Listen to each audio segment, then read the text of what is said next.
آج جون 27 2026 ہے۔ آج میں بات کروں گا کہ کیا برے لوگ کسی اچھے مذہب کی پیروی کر سکتے ہیں؟ کیا ایسا پاسبل ہے کہ برے لوگ کسی اچھے مذہب کے پیروکار ہوں؟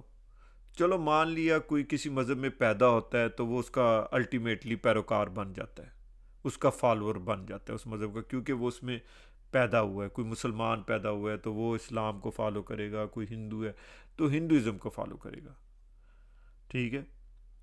لیکن اسلام تو، اگر کوئی اسلام میں پیدا ہوا ہے اور وہ برا ہے تو اس کو تو چھوڑ دینا چاہیے۔ وہ کیوں فالو کر رہا ہے اسلام کو؟ کیونکہ اسلام تو کلیم یہی کیا جا رہا ہے کہ یہ دنیا کا سب سے اچھا مذہب ہے، ٹھیک ہے۔ تو اگر ایسا ہے، حقیقت ہے، تو برے شخص کو تو چاہیے اس کو چھوڑ دینا چاہیے اسلام کو۔ لیکن آپ نے دیکھا ہوگا، اگر آپ مسجد میں جاتے ہیں، آپ کو اگر آپ پرسنلی جانتے ہوں گے لوگوں کو، ظاہر سی بات ہے ہر بندہ ایک دوسرے کو تو نہیں جانتا مسجد میں، لیکن آپ کو ایسے لوگ بھی ملیں گے جو چوری بھی کریں گے، ڈکیتی بھی کریں گے، ان میں ریپس بھی ہوں گے، ہو سکتا ہے ان میں قاتل بھی ہوں، اور وہ جمعہ پڑھنے آئے ہوں۔ حالانکہ اس کو تو دور بھاگنا چاہیے، ٹھیک ہے، کیونکہ یہ ایک اچھا مذہب ہے، اس سے تو اس کو دور بھاگنا چاہیے، برے شخص کو، بد کردار شخص کو۔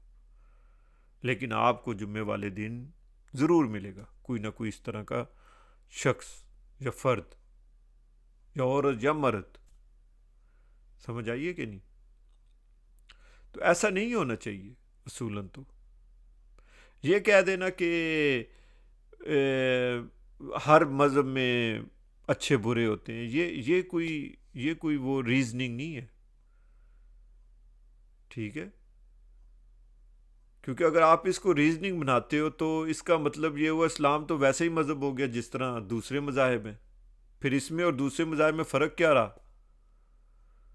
کہ جب آپ دیکھو کہ کوئی بری چیز آپ کو نظر آ رہی ہے، آپ کہنے لگ جاؤ کہ بھئی یہ تو دوسرے مذاہب میں بھی، تو اس میں اور دوسرے مذاہب میں پھر فرق کیا ہے؟ سوچو ذرا اس بات پہ۔ اور ویسے بھی ناموں میں تو کچھ نہیں رکھا، کسی مذہب کا نام جو ہے اس میں کیا رکھا ہے؟ اس میں تو کچھ نہیں رکھا۔ مذہب کو تو پرکھنا ہی چاہیے اس معیار پہ کہ اس کے پیروکار کیا کر رہے ہیں۔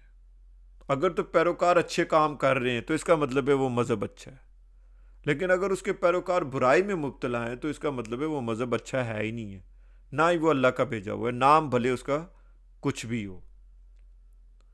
سمجھ آئی کہ نہیں؟ دنیا کا آپ کوئی بھی مذہب اٹھاؤ گے، اس کے نام کا تو خوبصورت مطلب ہوگا، ایسا تو ہو ہی نہیں سکتا کہ اس کے نام کا برا مطلب ہو۔ آپ بھائی فیت دیکھ لو، بھائی جو ہیں جن کو بھائی بولتے ہیں، اس کا مطلب ہوتا ہے نور کے پیروکار، کتنا خوبصورت مطلب ہے۔ سکھزم کو دیکھو، اس کا مطلب ہوتا ہے سیکھنے والا یا ڈسائپل، لے لو، کیا ہے کہ نہیں خوبصورت مطلب؟ تو اس طرح بے شمار مذاہب ہے دنیا میں، تو ان کے مطلب پہ تو جانا ہی نہیں ہے کہ نہیں؟ آپ دیکھو، 800 سالوں سے پچھلے 800 سالوں سے شیعہ اور سنی مذاہب مڈل ایسٹ میں، ساؤتھ ایشیا میں پھیلے ہوئے ہیں، ٹھیک ہے۔ لیکن آپ جس جس جگہ یہ مذاہب پھیلے ہیں، آپ ادھر دیکھو گے کوئی بھی اس سوسائٹی پہ کوئی مثبت اثر نہیں آیا، یعنی کہ وہاں کے لوگ، آپ کے پاس مثال دیتا ہوں، پاکستان ہے، افغانستان ہے، ایران ہے، عراق ہے، سیریا ہے، سوڈان ہے، ایجپٹ ہے، آپ نام ماں سوائے چند ایک کے گنے چنے، اکثریت پہ جہاں آپ کو شیعہ اور سنی مذاہب ملیں گے وہاں آپ کو تباہی ہی نظر آئے گی اور کچھ نہیں نظر آئے گا، یعنی وہ معاشرتی اور سماجی لحاظ سے بالکل تباہ ہیں۔ بھئی یہ تو کلیم کرتے ہیں یہ اللہ کے آخری مذہب ہیں بھیجے ہوئے، ان کے آنے سے تو معاشرے کو ایک بہترین نمونہ بن جانا چاہیے، لیکن ایسا نہیں ہے. سمجھ آئی کہ نہیں میری بات کی؟ تو اس کا مطلب ہے یہ ایک بے بنیاد اور ایک جھوٹا کلیم ہے. پاکستان آپ کے پاس بہترین مثال ہے. ہر قسم کی بدکرداری آپ کو ملے گی پاکستان کے اندر. چوری، ڈکیتی، ریپ، قتل ہیں، سب کچھ آپ کو ملے گا. یہی حال ایران کا ہے، یہی حال افغانستان کا ہے. سمجھ آئی کہ نہیں میری بات؟ تو اب میں آپ کو بتاتا ہوں کہ اس کے پیچھے وجہ ہے کہ کیوں نہیں یہ مذاہب کسی معاشرے کی اصلاح کر سکے. دیکھو، کلیم کرنے سے کچھ نہیں ہوتا. اگر کوئی شیعہ سنی ملا اٹھ کے یہ کہتا ہے کہ یہ ایک مکمل نظام حیات ہے تو وہ بہت بڑا جھوٹ ہے. اس کا جھوٹ سامنے آپ کو نظر آ رہا ہے کہ اگر یہ واقعی مکمل نظام حیات ہے تو پاکستان کا بیڑا غرق یا ایران کا بیڑا غرق افغانستان کا، سوڈان کا کیوں ہے؟ پھر تو ایسا ہونا چاہیے کہ بھائی یہ ایک بہترین سوسائٹیز ہوں، ایک بہترین سماج ہو جہاں آپ رہتے وقت ایک سکون محسوس کرو. یہ تو جہنم بن چکے ہیں ملک. اگر آپ نے دوزخ دیکھنی ہے تو یہ آپ کے سامنے دوزخ ہی ہے. اور کیا ہے؟ یہی اسی کو ہی تو دوزخ کہتے ہیں. اور کیا ہے؟ تو یہ شیعہ سنی جو ملا ہے، عالم دین ہے، یا جو بھی اس کو کہہ لو، یہ ایک نمبر 1 ریزن ہے اس تباہی کا. سب سے پہلے تو اس نے آپ سب کو یہ کہہ دیا کہ آپ کلمہ پڑھو اور آپ پہ جو ہے جہنم کی آگ حرام ہے. مجھے پتہ ہے چند ایک مولوی آج کل کہتے ہیں کہ نہیں جی جو برا شخص ہے وہ جہنم میں جائے گا. یہ تعویل تو آپ کو مذہب اسلام کے اندر، شیعہ سنی اسلام کے اندر آپ کو تعویلیں تو ایک سے ایک ملیں گی، ٹھیک ہے. لیکن جو جو بکس کہتی ہیں ان کو دیکھو نا، وہ کیا کہتی ہیں، ٹھیک ہے. تو جب آپ نے کلمہ پڑھ لیا اور آپ پہ دوزخ کی آگ حرام ہوگی تو کیا فائدہ؟ پھر تو آپ کو اچھا کام کرنے کی کوئی ضرورت ہی نہیں ہے. سمجھ آئی کہ نہیں؟ پھر تو اچھا کام کوئی بھی نہ کرو نا. اسی لیے لوگ نہیں کرتے، کیونکہ ان کو پتہ ہے ان پہ اب دوزخ جو ہے اس کی آگ حرام ہو گئی ہے. تو شیعہ سنی ملا دونوں یہ کلیم کرتے ہیں، ماں سوائے چند ایک گنے چنے کے. اس پہ پھر کبھی بات کروں گا کہ وہ کیوں ایسا کہتے ہیں، تاکہ آپ لوگوں کو مزید دھوکے میں رکھا جائے. یہ ایک دھوکہ ہے. سمجھ آئیے؟ اسلام کے نام پہ آپ کو ایک دھوکہ دیا جا رہا ہے، اور بہت ہی بڑا دھوکہ دیا جا رہا ہے. کیونکہ ملا کو تو اس میں فائدہ ہے کہ آپ نے کلمہ پڑھا تو آپ نے ملا کی بیعت کی ہے. شیعہ ہو ملا یا سنی ہو ملا، تو آپ نے اس کی بیعت کی ہے. ایکچولی اس کی بیعت کی ہے آپ نے، کیونکہ جس کے نام کا آپ کلمہ پڑھ رہے ہو وہ تو موجود ہی نہیں ہے. پرافٹ محمد تو موجود ہی نہیں ہے آج کے دور میں. سمجھ آئیے؟ تو پھر آپ کس لیے پڑھ رہے ہو؟ کس چیز کی گواہی دے رہے ہو؟ گواہی تو اس کی ہوتی ہے نا جو موجود ہو. جو موجود ہی نہیں تو اس کی اگر آپ گواہی دے رہے ہو تو اس کا مطلب ہے آپ جھوٹے ہو، یا جو آپ سے گواہی لے رہا ہے وہ صرف یہ چاہتا ہے کہ کسی طرح اس کی بیعت ہو جائے. اور بیسیکلی آپ سب یہی کر رہے ہو. تو بارہ ٹاپک سے میں دور نہیں ہونا چاہتا. تو کہنے کا مطلب یہ ہے کہ اس نے جو لوگوں پہ آگ دوزخ کی حرام کر دی، اس نے کھلی چھٹی دے دی ان کو. اگر کسی نے کوئی کرائم کرنا ہے تو وہ کرے. یہاں سے پہلی تباہی شروع ہوئی. اب دوسری مین وجہ یہ ہے کہ یہ جو مذاہب ہیں یہ ہر قسم کی معاشرتی برائی جو ہے اس کو چھپاتے ہیں، پردہ ڈالنے کی کوشش کرتے ہیں تاکہ یہ نہ ایکسپوز ہو، اپنے آپ کو بچانے کے لیے. ٹھیک ہے کہ نہیں؟ اب دیکھو میں آپ کو مثال دیتا ہوں. پشاور اسکول میں جو بچے تھے وہ طالبان مسلمانوں نے قتل کر دیے. جو نیوز میڈیا تھا وہ یہی کہہ رہا تھا جی طالبان دہشت گردوں نے جی 300 بچے. انہوں نے یہ ورڈ ہی نہیں یوز کیا، پورے میڈیا میں یہ ورڈ ہی نہیں چلا کہ طالبان مسلمانوں نے 300 بچوں کو قتل کر دیا، بلکہ یہ چلا کہ طالبان دہشت گردوں نے. سمجھ آئی کہ نہیں؟ یہ نیریٹو سے بہت فرق پڑتا ہے. اگر چلتا نا کہ مسلمانوں سے، تو ہر دوسرا مسلمان سوچتا کہ کچھ نہ کچھ گڑبڑ ہے، ہمارے ہی اندر کچھ نہ کچھ گڑبڑ ہے. لیکن یہ نیریٹوز کو چینج کر دیا جاتا ہے، یہ خود کرتے ہیں. اگر کسی عورت کو کوئی چھیڑ دے گا بازار میں غلط طریقے سے، تو اس عورت کا قصور ہوگا، کیونکہ وہ بازار گئی کیوں تھی. سمجھ آئیے؟ کسی عورت کا ریپ ہو جائے گا تو یہ کہیں گے کہ جی یہ اس عورت کا قصور ہے کہ وہ کیوں گئی تھی باہر گھر سے، تو اس کا ریپ ہو گیا. تو یعنی ہر لحاظ سے برائی کو چھپانے کی کوشش کی جاتی ہے، حالانکہ اس پہ قصور اس کا ہی ہوتا ہے جو ریپ کرتا ہے، جو مرد ہوتا ہے اس کا قصور ہوتا ہے، عورت کا قصور نہیں ہوتا. عورت کا کیا قصور ہے؟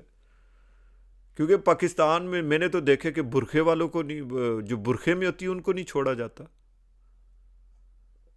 اپنی آنکھوں سے دیکھا. تو یہ تو کوئی ریزننگ نہ ہوئی. سمجھ آئی کہ نہیں میری بات کی؟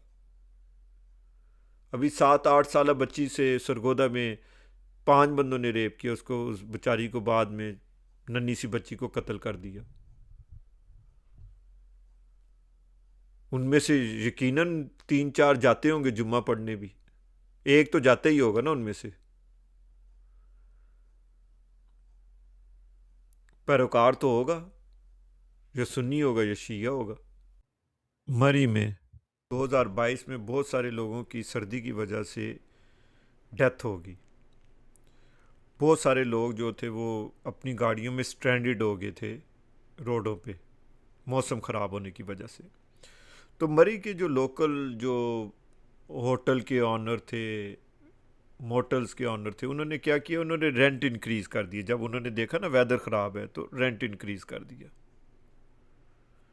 یعنی آپ خود سوچو کہ اتنی انسانیت ان کو مذہب نہیں سکھا سکا کہ ایسی صورت میں کسی کی مدد کرنی چاہیے، نہ کہ رینٹ انکریز کر کے، کرائے انکریز کر کے ان سے پیسہ کمایا جائے. سمجھ آئی کہ نہیں؟ اب اسی طرح ایک اور مثال دیتا ہوں آپ کو، مینار پاکستان والی. 2021 میں وہ جو ٹک ٹاکر تھی، اس پہ اس کا سیکچولی اسالٹ ہوا. 400 بندے نے اس کو، اس کے کپڑے پھاڑے یا جو بھی کیا. سمجھ آئی؟ یعنی کہ اتنی انسانیت نہیں تھی. اب اس میں ہو سکتا ہے 30 سال والے بھی ہوں، 20 سال والے بھی ہوں، 40 سال والے بھی مرد شامل ہوں. یعنی ایک قسم کا زمبی معاشرہ، سیکچولی زمبی معاشرہ تیار کر دیا ہے پاکستان نے، اور اس کے پیچھے بھی مولوی ہی ذمہ دار ہے. سمجھ آئی کہ نہیں؟ کیونکہ وہ سکھا ہی نہیں سکا مرد کو کہ تم نے اپنے جذبات کو کنٹرول کرنا ہے. اس نے تو الٹا یہ سکھایا ہے کہ بھئی عورت کو پردے میں ہونا چاہیے. ظاہر سی بات ہے، جس شخص نے ساری عمر یہ سنا ہو کہ عورت کو پردے میں ہونا چاہیے، جب وہ پردے کے بغیر دیکھے گا تو وہ تو اپنا رائٹ سمجھے گا، اس کو تو اپنے پہ کنٹرول ہی نہیں ہوگا. اگر ہو بھی وہ اس اپنے کنٹرول کو ختم کر دے گا کہ بھئی یہ تو پردے کے بغیر ہے، فائدہ اٹھاؤ اس سے. یعنی اتنی بے شرمی کی یہ انتہا ہے. تو ان 400 بندوں میں سے کوئی ایسے میرے خیال سے جو اس کے ساتھ تھے، اس لڑکی کے بیچاری کے ساتھ تھے، جنہوں نے روکنے کی کوشش کی، اور ان میں ایک مرد میں بھی غیرت نہیں تھی کوئی روکتا ان کو آ کر. یہ اتنا گرا ہوا معاشرہ ہے یہ. اور پھر اینڈ میں وہی ہے، اس کا ذمہ دار شیعہ سنی مولوی دونوں ہیں. کیونکہ اگر نہ تو یہ ہوتے، نہ یہ ایک نیریٹو کریٹ ہوتا کہ بھئی عورت کو پردے میں ہونا چاہیے، نہ کسی کی جرت ہوتی کسی بغیر پردے والی عورت کو دیکھنے کی جرت ہوتی کسی مرد کی، غلط نظر سے دیکھنے کی بات کر رہا ہوں. کسی مرد کی جرت نہیں ہونی تھی، ہاتھ تو بہت دور کی بات ہے. اس نے شے دی اس مرد کو. سمجھ آئی؟ اس کی سوچ نے، اس مولوی کی گندی سوچ نے ایک مرد کو شے دی کہ بھئی یہ تو پردے میں ہی نہیں ہے، جو مرضی کر لو. تو اسی لیے پاکستان کی تباہی کی یہ وجہ ہے، اور یہ ایران کی بھی تباہی کی، اور یہ اور جتنے شیعہ سنی مسلمان ملک ہیں ان کی تباہیوں کی یہی وجہ ہے، کیونکہ یہ جہاں اس کا فائدہ نہیں ہے وہاں یہ کبھی کبھی بھی نہیں جائے گا۔ آپ نے نہیں دیکھا ہوگا کہ کبھی کوئی شیعہ نے ماتم کیا ہو، جو پشاور میں بچوں کا قتل ہوا ہے اس پہ کسی شیعہ نے ماتم کیا ہو، آپ نے کبھی بھی نہیں دیکھو گے۔ اور یہی سنی ملاؤں کا بھی یہی حال ہے، آپ دیکھو گے جتنی بھی مذہبی وہ ہے پارٹی ہیں پاکستان کی، آپ دیکھو گے جائیں گے جی ناموس سے رسالت کے لیے نکل گئے جی، توڑ پھوڑ کر دیے جی، سب کچھ کر دیا، لیکن جہاں بات آئے گی کسی چھوٹی سی ننھی بچی کا ریپ ہو گیا ہے، کسی لڑکے کے ساتھ زیادتی ہوگی، ریپ ہو گیا اس کا، کسی کا غلط کاری ہو رہی ہے، کچھ ہو رہا ہے، اس پہ کبھی بھی نہیں نکلیں گے سڑکوں پہ، کیونکہ اس پہ اس کا فائدہ نہیں ہے۔ سمجھ آئیے؟ تو پاکستان کی جتنی یہ مذہبی جماعتیں ہیں یہ صرف اپنے مقصد کے لیے نکلتی ہیں، جہاں پہ ان کی اتھارٹی کو خطرہ ہو تو یہ نکلتی ہیں، پھر یہ قانون بناتی ہیں توہین رسالت والے۔ توہین رسالت والا اصل میں قانون ہے توہین مولویت کا قانون ہے، ایکچولی اس کا نام غلط رکھا ہوا ہے، یہ توہین رسالت نہیں، یہ توہین مولویت ہے۔ یہ ملاؤں نے اپنے خوف کی وجہ سے بنایا ہے اس کو، کہ اس کے تھرو میں بلیک میل کروں گا۔ تو سوچو میرے بھائیوں، تو آخر میں وہی بات آتی ہے کہ اگر کسی مذہب کے برے لوگ پیروکار ہیں تو وہ رب کی طرف سے بھیجا ہوا ہی نہیں ہے، اور اگر کوئی پچھلے 1000 سالوں سے مذاہب کسی قوموں کی ہدایت نہیں کر سکے تو وہ بھی رب کے بھیجے ہوئے نہیں ہیں، وہ ایک صرف اور صرف سراسر دھوکہ ہے۔ تو اس دھوکے سے اپنے آپ کو بچا لو۔ شکریہ۔